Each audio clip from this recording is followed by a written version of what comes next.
Hey everybody, I just wanted to share something with you. I put out a video the other day in store showing that they dropped the price for the table saw and for the sliding miter saw to $299, and you got a battery with it. Well, then someone wrote to me and check this out. They actually said, check this, you get an extra battery, so 3 total batteries with your table saw for $299 if you buy it online. So I checked this out, and yes, with the sliding miter saw, you do get an extra battery, so it's 2 batteries. And I thought that was such an incredible deal. But then I was a little disheartened. I was like, why don't they offer this in store?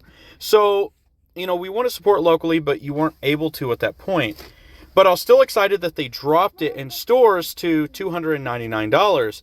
Well, then, all of a sudden, the very next day, they changed it back to $399, as you see here.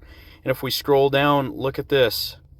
It is $399 again, and this is, you do get an extra battery with it, and I can appreciate that, but it's still super expensive, for these types of tools and being Ryobi.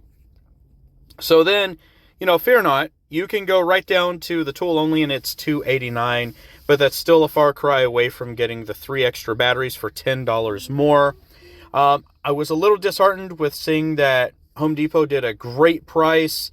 They did all these, great deals, and people are excited. Then all of a sudden, they pulled it away really quickly, and some people lost out. What do you all say? What are your thoughts? Have you seen this before? Do you think it's fair? Do you think it's unfair? Really, just let me know your thoughts. See if you feel the same way or indifferent, or differently than I do.